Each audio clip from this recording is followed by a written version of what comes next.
how to create great online training. My name is Gary Smith, and I'm the Director of Marketing at MindFlash.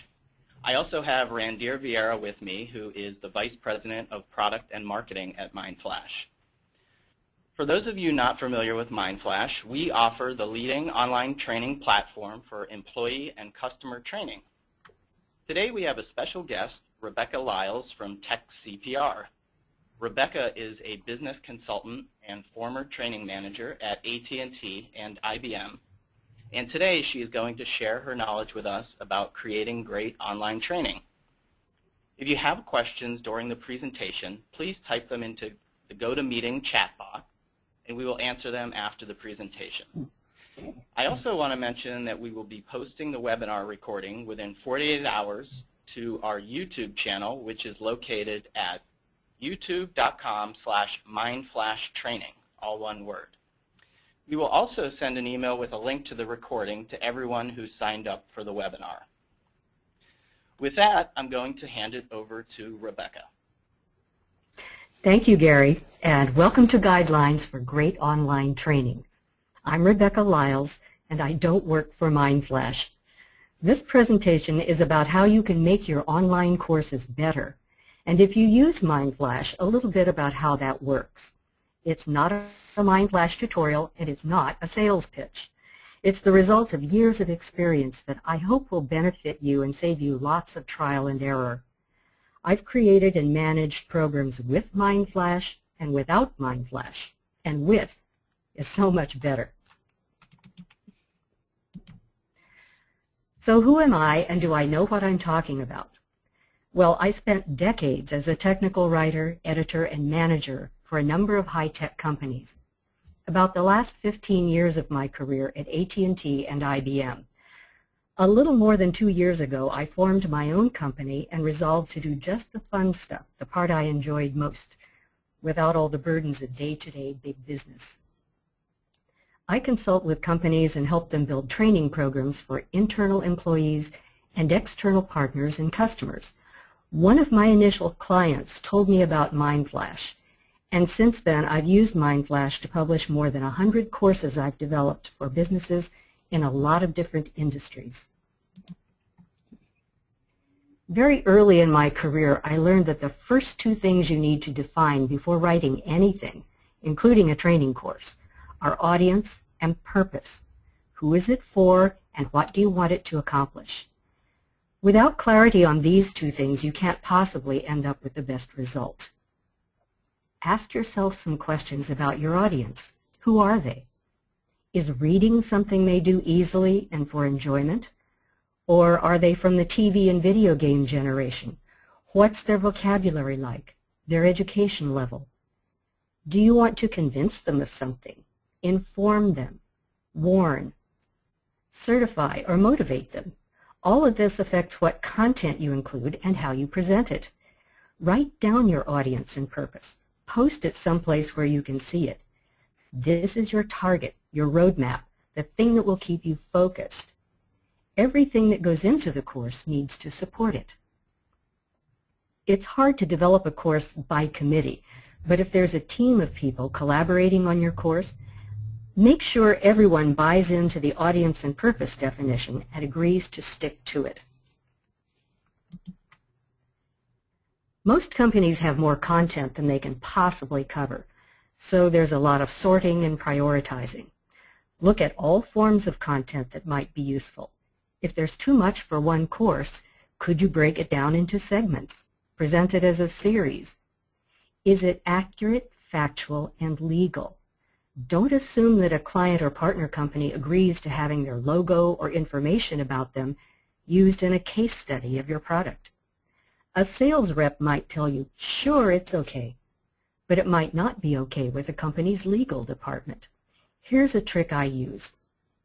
Genericize the reference. Say something like, after installing our system, a large U.S. bank added 3 million customers. Everyone might know that it's Bank of America or Wells Fargo, but you're not in trouble for publishing that information. Next, decide just how much time and effort this course justifies. You wear one outfit for working out. another for business casual, and another for a formal event. Make the effort match the audience and purpose. For something with a short shelf life and limited internal exposure, you can probably get by with standard templates and perhaps less concentration on visual appeal. For a long-term course you'll use to train new hires or partners, you want to make a better impression. And for external use, you probably want to present the most polished, professional-looking course you can. But remember, a tuxedo is just as inappropriate at the gym as the t-shirt and shorts are at the opera. So spend the appropriate amount of time and money on whatever courses you develop. Whatever you do with your content, we can all agree that you want the trainees to retain something. Your goal is knowledge transfer, and you want retention of that knowledge. Some general guidelines apply to all kinds of training products. First, don't choke the trainees with too much at once. Too many slides, too many facts, busy graphs and diagrams, more than they can digest. The best length for an online training course is about 30 slides that run 20 to 30 minutes total. That depends, of course, on the difficulty of the material and how much the trainees already know. Organize the content logically and give an introduction and a summary to give shape to the material. Make sure you define all terms or acronyms that might be needed to understand the content, sort of a glossary page. If it's more than you can fit on one slide, make it into a handout. The trainee can download and print it before taking the course and then use it as a handy reference. Minimal text on the slides. Tell the story in an audio narration with the visual elements providing just a summary of the high points or key words. Whatever you do, don't just read what's on the slides. That's confusing and causes people to lose interest. The online course is not a document. If it were, you might as well just email everyone a Word file and be done with it. Studies show that the most effective courses have no more than 5 to 7 major bullets on a slide, short bullet point text, and color or other visual interest. If you use animations, keep them simple and with a purpose. Animation for the sake of a gimmick is just that, a gimmick. All text should be easy to read on a small screen. These days, and in the near future, people might be taking your course on an iPad, a tablet, or even a smartphone. And contrary to popular belief, writing in all capital letters, perhaps at the other extreme, here's a slide I saved as a horrible example from an actual presentation at a big business, which shall remain nameless. I've blanked out the company names, but you can see how ineffective the slide is. Too many colors, too much information, tiny print. Here's a common and irritating visual mistake, the blurry, hard-to-read screenshot. A lot of people don't realize that you're not necessarily stuck with a poor quality screen capture. If you right-click on the image, you can use the Format Picture option to enhance it. It won't make it perfect, but it can make it a lot better. You can crop the image, lighten, darken, and sharpen with Format Picture in both Word and PowerPoint. Many screen captures are too light, like an overexposed photograph. It seems counterintuitive, but sometimes if you take the brightness down, then increase the contrast and sharpness, you can rescue a bad screenshot and get a useful image for your course. See the difference? Now let's talk about the audio part of your online course. First, always write a script. No matter how well you know the subject, you need a script. Without it, even the best experts ramble, forget important points, or worse, start reading the slides. Use a good quality microphone in a quiet area. Speak more slowly than you normally would, and enunciate carefully. When people can't see your face, you need to pronounce words even more clearly. The best expert on the subject might not be the best person to narrate the course.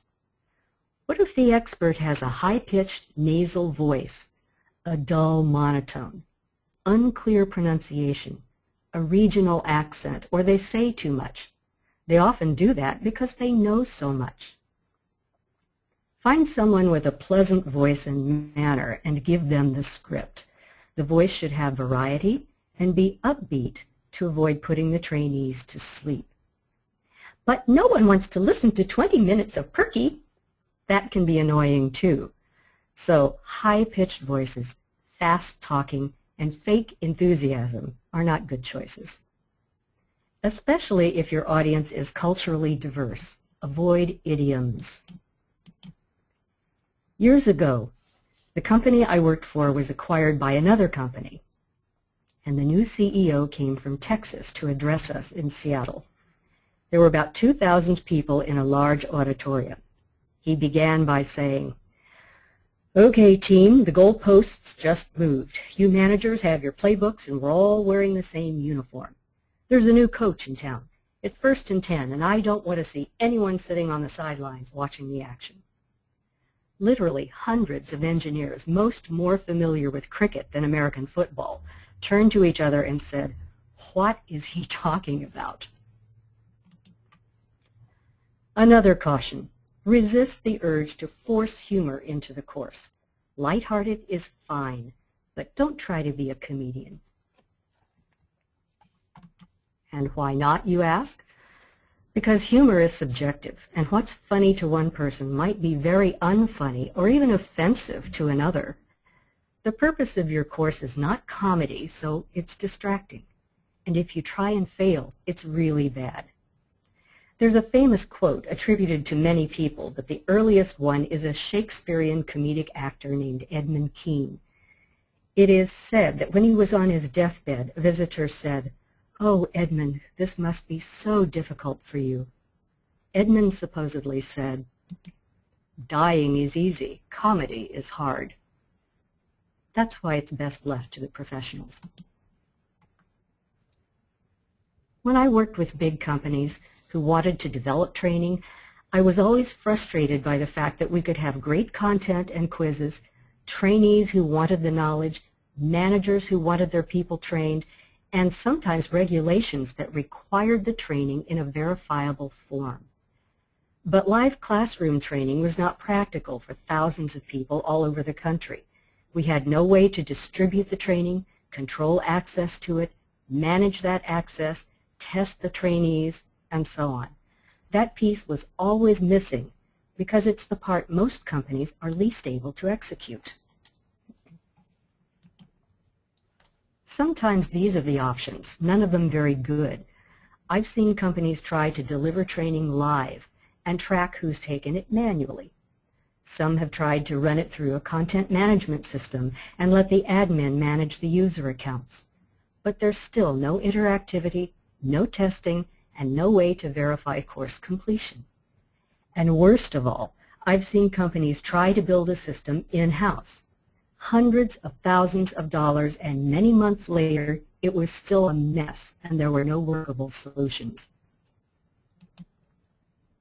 When a consulting client introduced me to MindFlash, it was like the completion of the puzzle, the part that had been missing all along.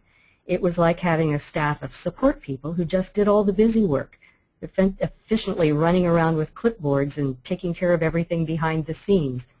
All I had to do was develop the courses, and someone else did all the rest. Let's take a look at the MindFlash course development interface. The course developer primarily uses the two tabs at the left of the MindFlash screen, Manage and Arrange. In the Manage tab, you upload your content, a PowerPoint deck, for example. As you can see by the icons, several file formats are accepted. When your file is uploaded, you can preview the course. Make sure it looks the way you want, and then you can share it with reviewers before you make it available to all of your trainees. To do that, click the Send Preview link. See the little black envelope? In the upper right-hand corner of the screen. Back on the Manage page, you can also add a quiz and upload a handout. The handout is a good way to deal with reference material or something too large or detailed for a slide. When you enter the quiz, you have a choice of several different question types. Make sure the types you use are all appropriate for your audience and the material. You don't have to use all of them.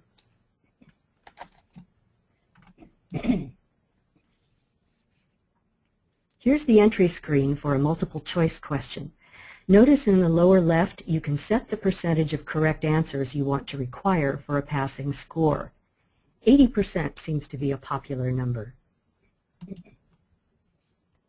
On the Arrange tab, you can see a graphical representation of your course. The small gray bars show the intro and recap slides, a sort of set of bookends that MindFlash places around the course. The longer blue bar in the middle represents the course content, and the small green bar is the quiz.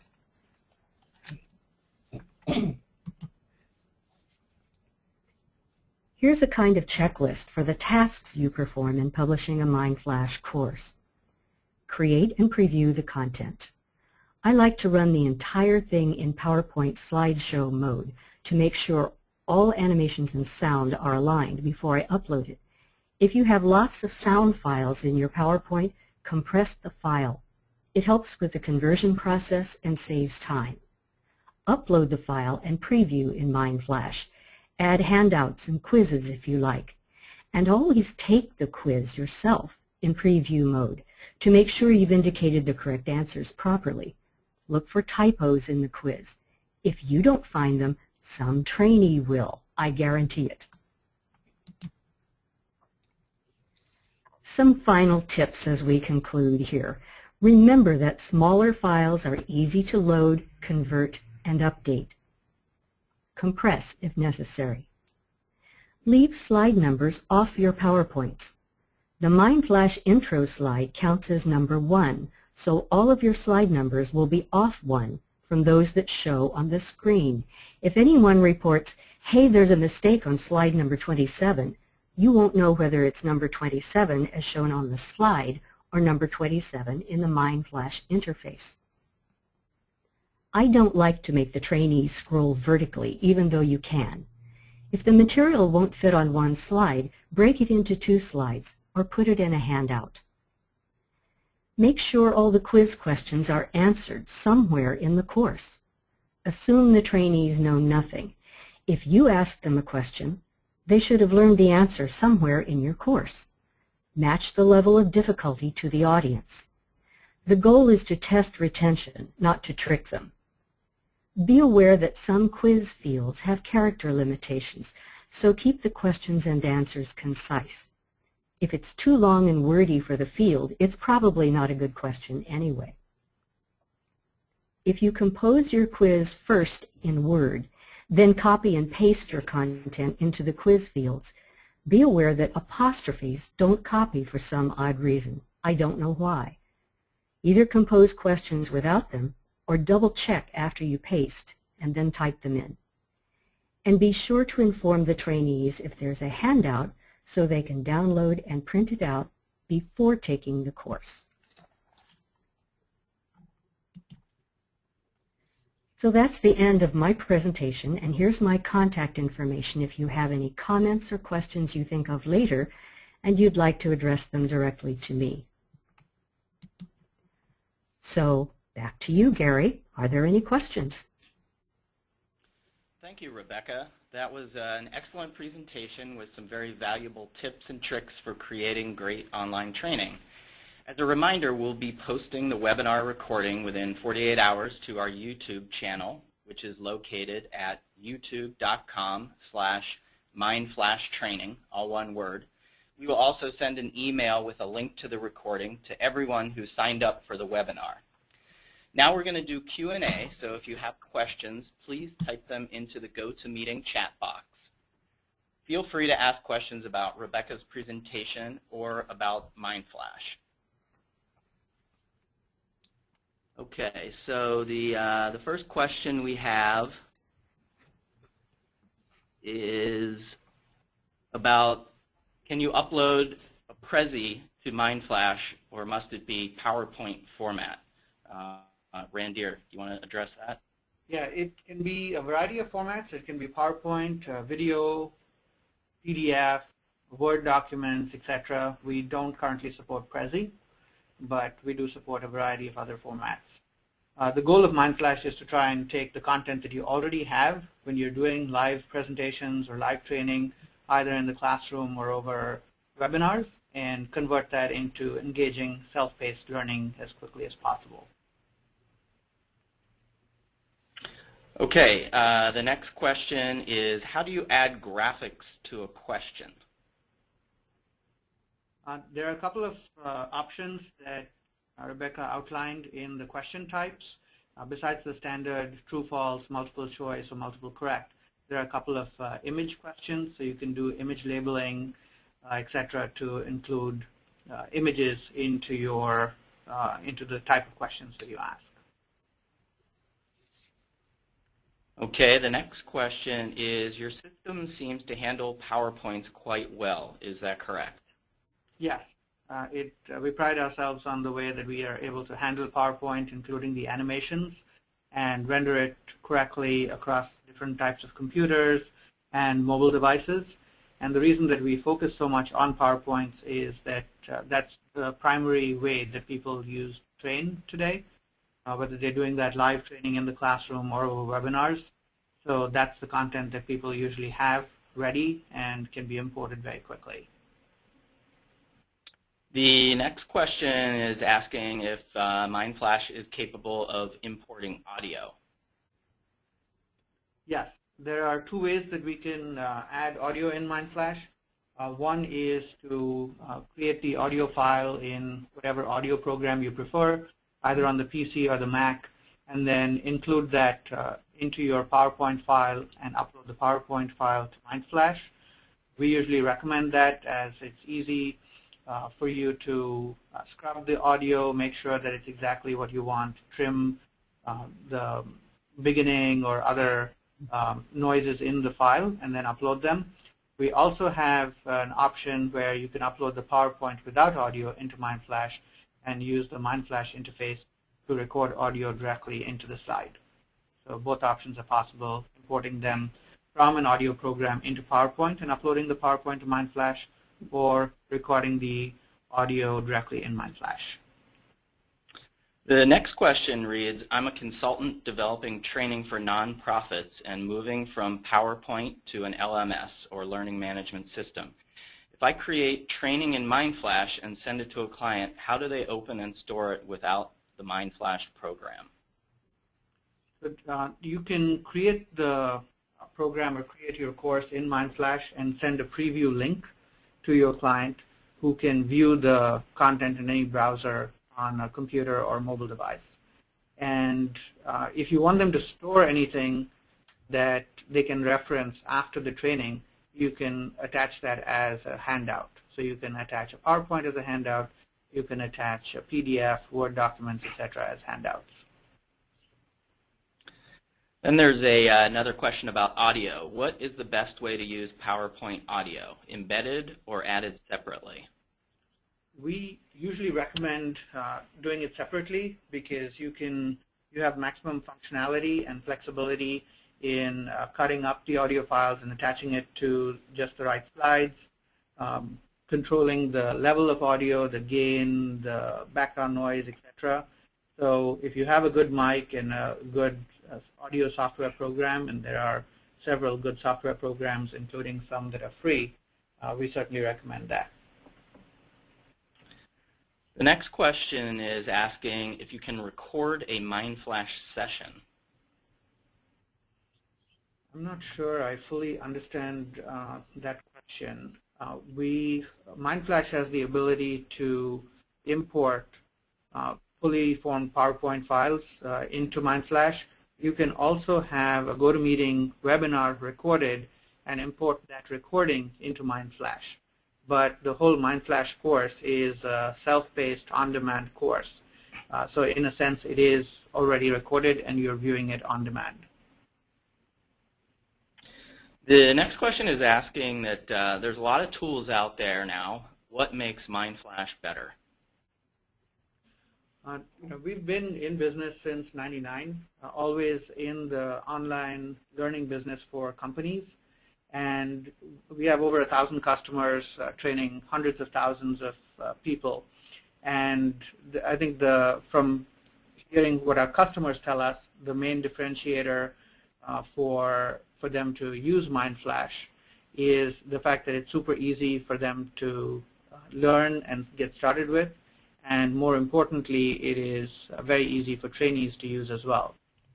The average person who is using MindFlash for the first time and publishes their first course on MindFlash, about 64% of them are doing it on the same day they open an account with MindFlash. So they're opening an account and activating their first course on MindFlash on the same day. So very easy to get started for the trainers and very easy to use on desktop and mobile devices for trainees.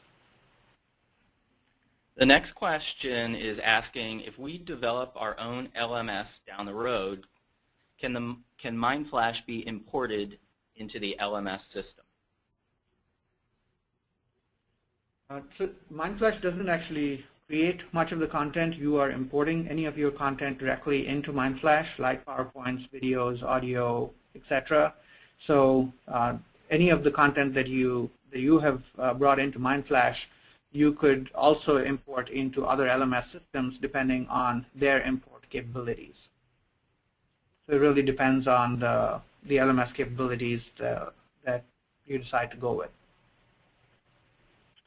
The next question is, what are the differences between MindFlash and others like Articulate and BrainShark? And I think you addressed some of that in talking about what was different or better about MindFlash, but anything you want to add, Randir? Yeah, I think there are a whole bunch of companies that focus on content creation and do a great job, and people like Articulate do a great job with content creation, allowing you to create very engaging content. It is a new tool and it requires you to learn that tool, but people have done wonderful work with it. And our focus at MindFlash is really on taking the content that you already have in a tool like PowerPoint or video or Word and PDF and allowing you to very quickly, literally on the same day, be able to convert that content into engaging online training. We are also working on being able to import content that is created in tools like Articulate and Captivate directly into MindFlash to bring in some of that rich content creation capability that they have, but also pair it with the ease of use of creating and launching courses in MindFlash. The next question is asking if MindFlash has templates that are pre-designed. Yeah, we have a couple of example courses that we've designed using some of the best practices that Rebbecca has outlined. They are available for you to view as a trainee without even opening a MindFlash account on the MindFlash website under example courses. And they follow some of the standard use cases that a lot of our customers use MindFlash for, which is sales training, customer care training, and new hire onboarding. So you can see all of those courses. And if you start a free trial, and you don't even need to provide a credit card to start your own trial, you can get access to those sample files and edit them as you need. The next question is, how can I lay my hands on this wonderful software to start practicing at home?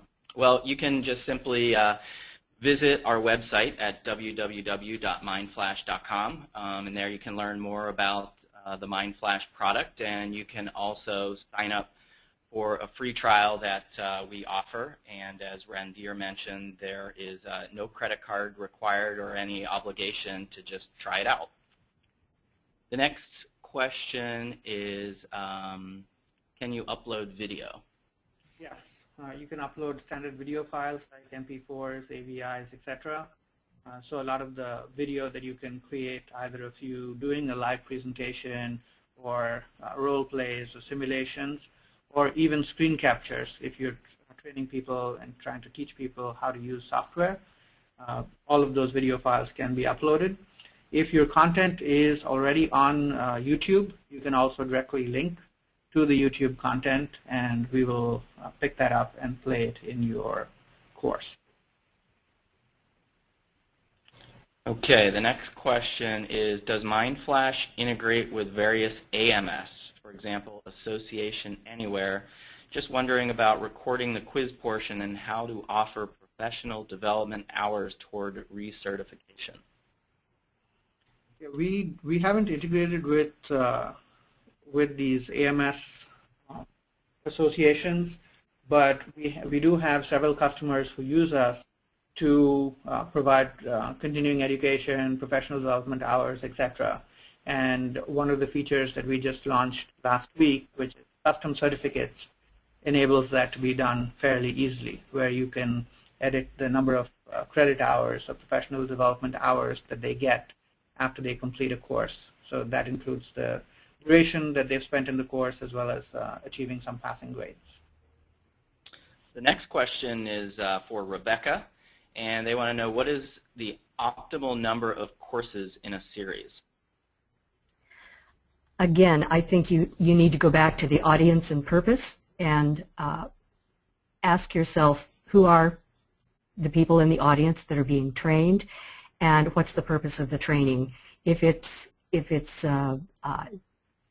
new hire, for example, for sales of a very complex product, it could be a long series. If it's new hires for working in a warehouse and you need to go over safety rules and how to use a forklift safely and that sort of thing, it might be a shorter series. So it just depends on the needs of the content and what you need to do with it, and the tolerance of the trainees. How much can they actually go through? Will they sit and go through a long series, or do they need it more concise? So that's not a very precise answer, but again, it emphasizes why audience and purpose are so important in making these decisions. If I can just add to Rebbecca's comment, from what we see from our data is that if you have shorter courses, you're more likely to get people to start taking the course and, more importantly, to finish taking the course. We find that courses that are 15 minutes or shorter have a 25% higher completion rate than those that are longer. And you're just going to get more people even willing to start the course because they're likely to have 15 minutes of time more often than they are a half hour or an hour at a time. We've also seen people break up series into multiple series. So you can have maybe 3 to 5 courses in a series, but you can also create multiple series. So you can have a basic series, an advanced series, etc. So the key is to try and give people a sense of progress and achievement with the certificates and quizzes, etc., so that they feel motivated to keep going. The next one is, what method would you recommend for large quantity theoretical training? Rebbecca, do you have an opinion on that? That's a very broad question. Large. Would you repeat the phrase exactly? Large. Large quantity theoretical training. Theoretical training. I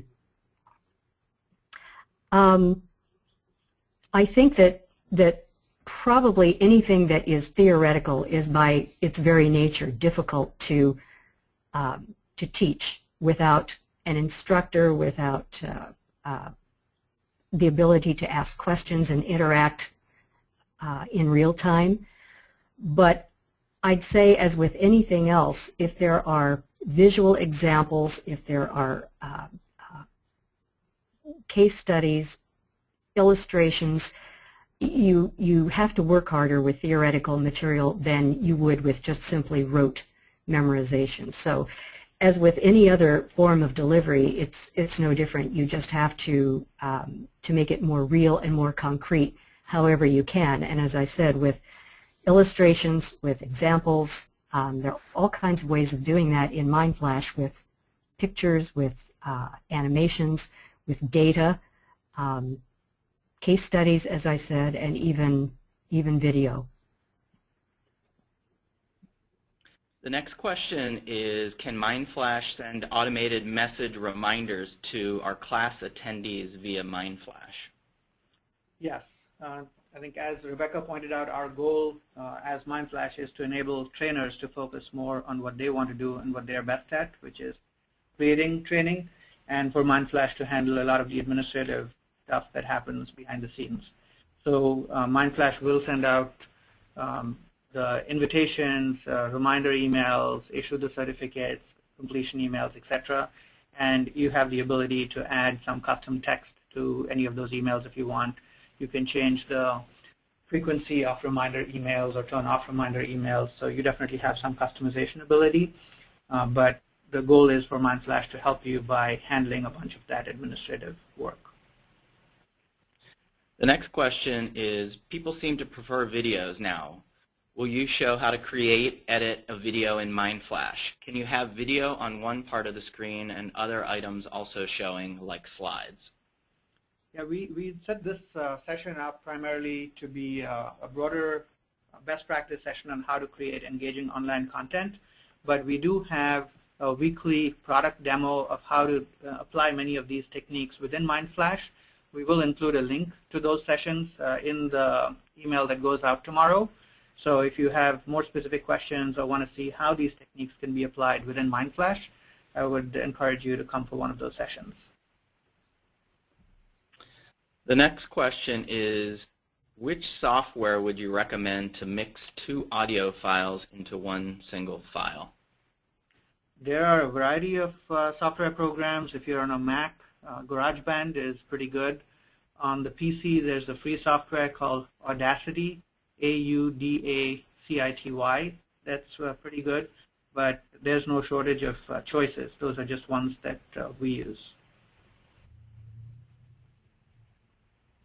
Okay. Can MindFlash import and present a recorded Gotomeeting presentation? Yes.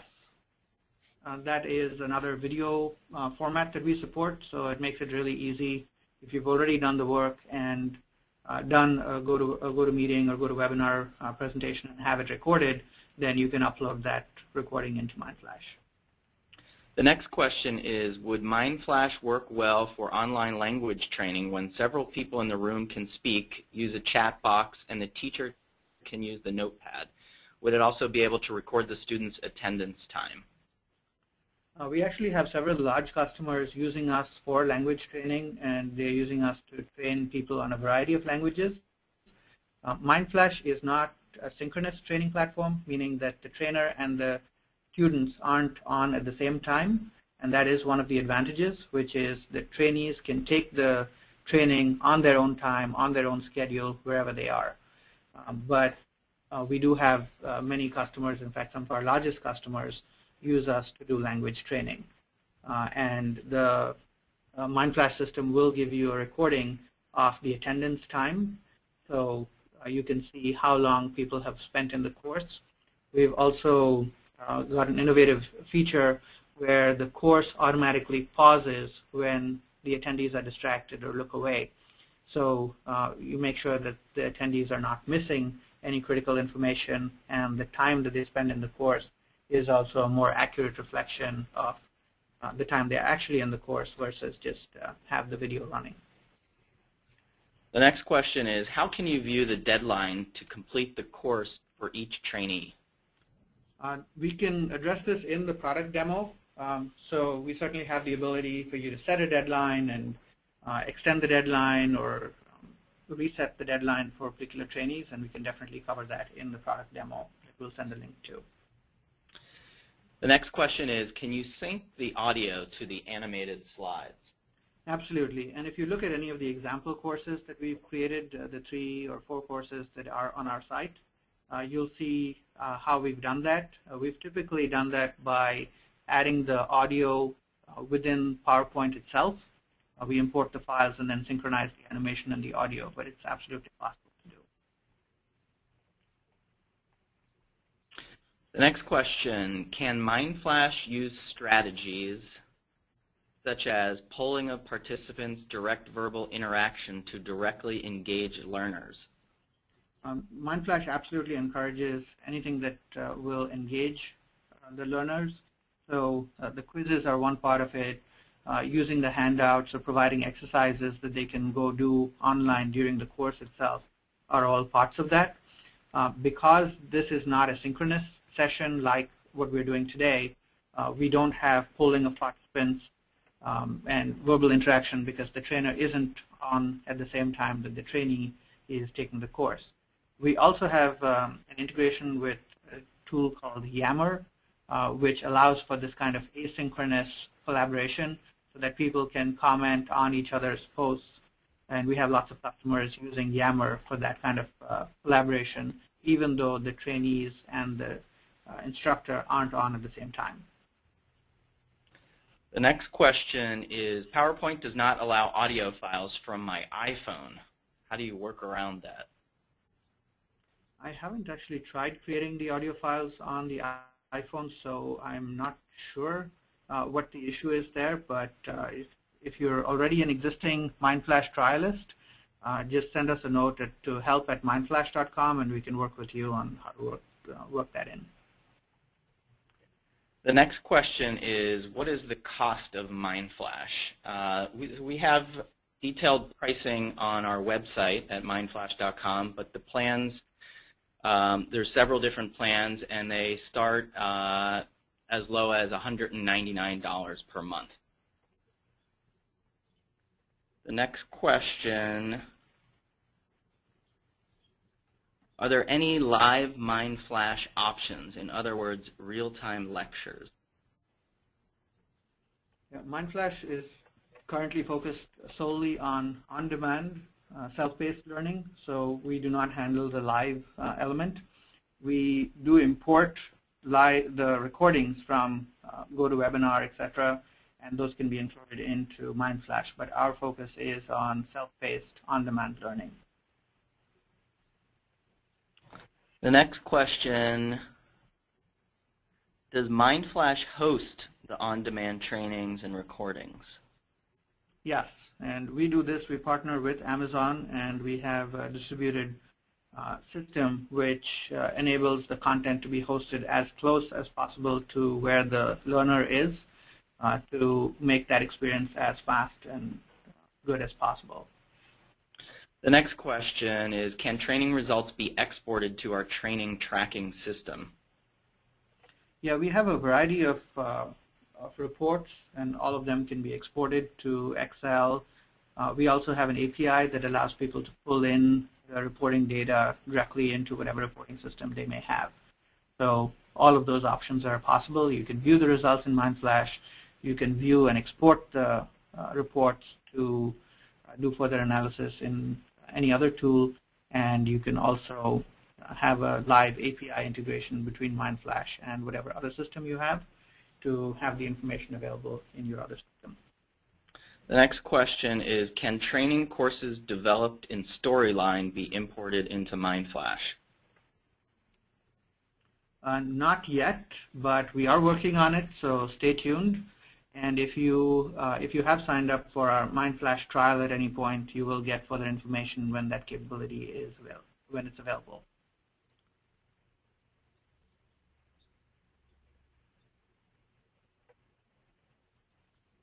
The next question, how many quizzes per course or how many questions per course would you recommend? Rebecca, do you have an opinion on that question? Yes, it depends entirely on the density of the material. I've had courses I've created that were perhaps 30 slides that really justified 25 questions to get a good, thorough assessment of how well they retained the content. I've had other courses that were 30 slides that barely justified 10 questions in the quiz because there was a lot of illustration, a lot of pictures, the content was very light, and so it depends on the nature of the content, how much you want the trainee to retain from that, and typically on average, if I had to say over the 100+ courses I've done, I generally do about one question per 2 slides, and the reason for that is that a lot of content gets repeated. So you could have the same information that appears multiple times within the course. The next question is, can people pay me with a credit card via MindFlash for my courses? In a couple of weeks, yes. That will be a capability that we're rolling out at the Pro tier, the Pro plan level, and that's specifically for people trying to do customer training. We have several large companies, including Yammer, who sell their certification courses and certification. So, for example, if you want to be a Yammer certified user or a Yammer certified administrator, those courses are hosted on MindFlash, and the certification is administered by MindFlash, but people pay upwards of several $100s to take the course and get certified. So we will have a more streamlined solution for accepting payment and automatically enrolling people in those courses in the next couple of weeks. The next question is for Rebbecca. When training remote sessions, how can you gauge the comprehension of attendees to determine if they understand the content in your training? Well, that's the purpose of the quiz. And since, as Randir has pointed out, this is on-demand training and you're not engaged with them at the time, I don't know of any other way to assess their retention other than through testing. Okay. And then, yeah, there's also the Focus Assist feature that we mentioned previously that'll pause training if people are not paying attention to the course, and it'll start again when they look at it. Okay, let me look through and see if we have any additional questions.